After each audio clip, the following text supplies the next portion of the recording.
Hello viewers, today's topic is on the series of population and training in India. In this program, we are going to learn about the external training programs, evaluation of training methods and role of training in competency development. So let's begin. To begin with, we are going to focus on external training programs. In our country, from 1970 onwards, there was some sort of boom in organizing external training programs which are offered by various agencies such as National Productivity Council, management consultants, National Institute of Personnel Management, state level management organizations, National Productivity Council, Chambers of Commerce, etc. Even some major unions like Rashtriya Mil Mazdoor Sangh Mumbai, Andhra Pradesh State Transport Workers Union were organizing regular training programs at different places after identifying training needs. Several managements and unions in their annual agreements made provisions to organize training programs regularly. Retraining.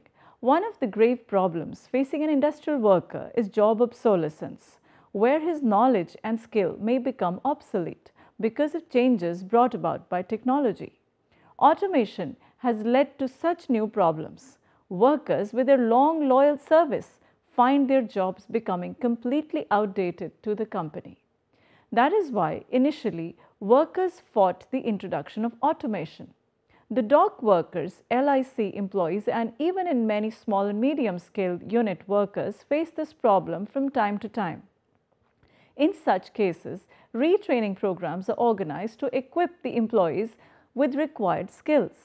In nationalized banks, computer training programs were organized regularly to retrain employees to enhance their skills. Special purpose courses. Various special purpose courses are offered by companies to meet special needs of certain employees.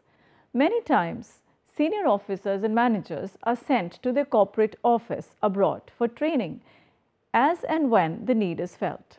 This practice is noticed in many multinational companies such as Infosys Limited, Wipro India Limited and in many other engineering and IT units in Pune city. This ensures the quality, speed and delivery of their products in the present severe global competition. Now we look at training within industry. This type of training has made a significant contribution to supervisory training by providing specific skills and knowledge required by supervisor to do his job effectively. Training within industry maintained that supervisor has 5 basic professional needs. A. Knowledge of the work. Knowledge regarding materials, tools, processes, operations, products and detailed knowledge of manufacturing processes. B. Knowledge of responsibilities. Knowledge regarding policies, agreements, service rules and regulations and interpersonal relations. C. Skill in instructing. Skills to take care of machines, reduce wastage, maintain time factor and issue instructions to his workforce to maintain discipline and decorum. D. Skill in improving methods. He must be able to take care to maintain zero rejection, zero defect and zero accident while on duty. E. Skill in leadership. Every supervisor should have basic leadership skills to control his staff. In order to acquire these skills and knowledge, the training within industry involves 4 different training programs which can be followed by any company. These training programs are Job Instruction Training or JIT, which is designed to teach the supervisor how to instruct and train the employees. Job Methods Training or JMT, which is designed to help the supervisor to improve different processes followed in his department by using principles of work simplification.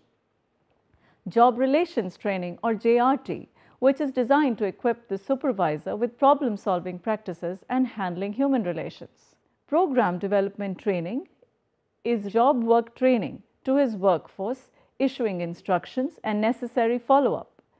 Now viewers, the evaluation of training programs. Every training program conducted in an organization requires the following things. A. The evaluation process. The first step in the evaluation process is to identify areas of training to be evaluated. The next step would be to decide on the strategies and methods to be issued in collecting the relevant information. It has then to be tabulated, analyzed, interpreted. Interpretation gives an indication of areas that need improvement. B. Criteria for evaluation. The criteria used in evaluating a training program will vary to the objectives of the program. However, there are certain general principles that must form the basis of criteria. It is important to establish at the beginning of a training program the criteria for its evaluation. A few more points regarding evaluation of training are: A. Establishing objective criteria for new training programs, statistical analysis of the results to ensure that differences in performance are due to training programs and not due to other factors, establishing control groups of trainees according to age and intelligence, comparison between traditional and new training programs to ensure cost and overall effectiveness of the new program, and lastly, regular evaluation of training programs in terms of results in relation to needs. As a matter of fact, the evaluation of training is useful to the trainees, the trainer, the training manager, and lastly to corporate heads also in different ways. To be precise, it can be mentioned here that training need analysis and training evaluation are the two most important components of any training activity. Good training need analysis increases the effectiveness of training, and good evaluation helps the training manager to justify investments made in training. We must focus on competency development too. Competency-based management is the new mantra of the day. Several corporate offices repeatedly hammer this mantra on different occasions, sometimes in the annual meetings, in seminars, and also in the usual training programs. Competencies are components of a job which are reflected in behavior observable in a workplace. The common elements most frequently mentioned in the concept of competency are knowledge, skills, abilities, aptitudes, personal suitability behavior, and its impact on performance at work. What is competency? Competency, in a simplified way, can be stated as characteristics required for performing a given task, activity, or role successfully. Such characteristics may be grouped into various areas like: number 1, conceptual skills like visualization, model building, etc. 2, behavioral skills including personal and team related. 3, managerial skills dealing with managerial aspects like organizing, planning, etc. 4, technical skills dealing with technology. They are known as functional skills too. What is the need of developing competencies then? Let's understand. Every organization tries to follow the journey of excellence by applying different tools as well as by concentrating qualitative manpower to achieve the targets and go ahead of their competitors. Since each organization has its own and distinctive style of business, which it holds prime, it stands to reason that each organization should require different competencies for its employees for getting success in forthcoming years. Thus, each organization must have its own set of specific competencies. As the organization develops, some changes in the competencies may be required from time to time too. It is to be noted that basically the competencies are very dynamic and flexible. They differ from organization to organization. No one can keep them in watertight compartment. As the organization grows, the number of required competencies may also grow. But it is possible to list out certain number of basic competencies generally observed at corporate and shop level. These basic competencies required for each organization are as follows. Number 1, the core competencies. Core competency is something that every organization has to acquire and develop to meet the following 3 conditions. A, it provides consumer benefits. B, it is not easy for competitors to imitate. And C, it can be leveraged widely to many products and markets. Core competencies include technical, subject matter, know-how, a reliable process including close relationships with customers and suppliers. It also covers product development, work culture such as sound interpersonal relations and motivation, dedication, team spirit, etc. Gary Hamel and C.K. Prahalad in their famous book Competing for Future mention that core competencies transcend any single business event within the organization.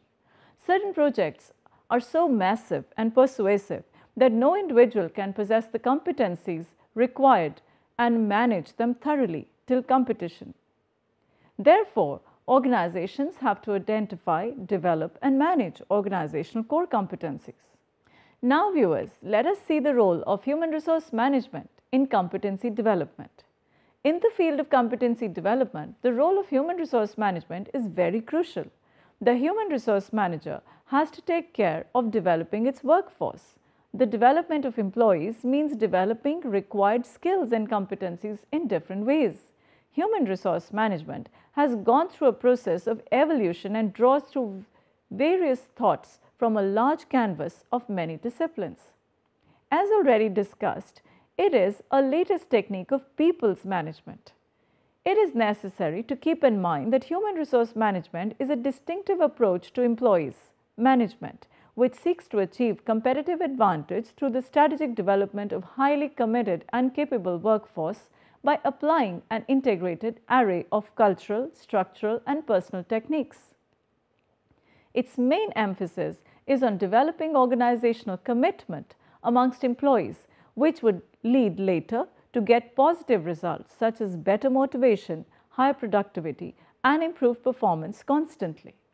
One of the main thrust areas of human resource management in the 21st century is to shift from strategy of control to strategy of commitment. An employee is not merely a pair of hands to be hired that will contribute and enhance the physical productivity of the organization. He has to use his head in all processes, and hence the focus of the organization should not merely be the brawn but the brain as well. This is the heartline of changing dimensions of human resource management.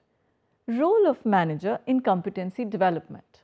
With this background of the review of changing dimensions and widening responsibilities of the human resource manager, it is now essential to study the exact role of human resource manager in enhancing competencies along with related challenges may require to face.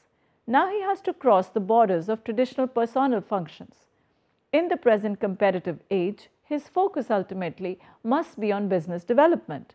The corporate heads expect from human resource manager in present fast-changing economics environment that he should play more than traditional role of personnel manager by involving employees in manufacturing and services processing for qualitative improvement in their respective responsibilities. He has to play a proactive role to synergize the number of individual talents and skills within the required competencies at the shop floor as well as the corporate level. He has to convert the organization to a learning organization.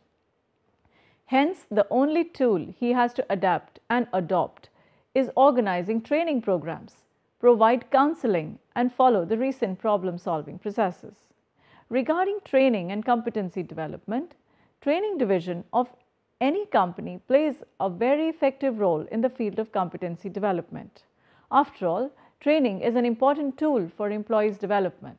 Human resource manager has to correlate the lessons on competencies in training programs towards individual participants' development and ultimately towards team development. Of course, programs may be organized on different subjects, but directly or indirectly, they are related to the participants' development. This is a very responsible and challenging job of the human resource manager. In this connection to human resource manager is expected to take the following steps. In the beginning of each financial year, before preparing training calendar, he has to collect the information of training needs from each head of the department.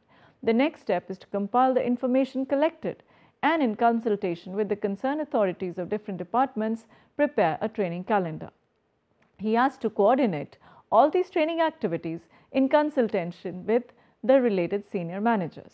The copy of training calendar must be sent to each head of the department for information and necessary action. The training calendar is prepared month-wise with the instructions to relieve the candidates on the date of training. At the end of each training program on competency development, evaluation sheets are circulated with the instructions to return them duly filled in. The human resource manager is expected to go through them to know what extent the participant is happy with contents of the subject and is ready to implement whatever is taught in the training program. 4. Now, the necessary follow-up is essential to get the information as to what extent the instructions in training programs are followed by the concerned employee. The effectiveness of training programs can be judged to this way or by contacting the concerned supervisors. In some companies, assessment centers are instructed to do this job. Trainers' competencies. To be a competent trainer, one must be able to demonstrate the following training delivery competencies. Number 1, analyze course material and learner information before the training. 2, get the information of training site. 3, establish and maintain instructor credibility. 4, manage the learning environment. 5, demonstrate effective communication skills. 6, demonstrate effective presentation skills. 7, demonstrate effective questioning skills and techniques. 8, respond appropriately to learners' needs for getting feedback. 9, provide positive reinforcement and motivational incentives. 10, use training methods appropriately. 11, use media effectively. 12, evaluate learners' performance. 13, evaluate the delivery of training after program is over. 14, report evaluation information.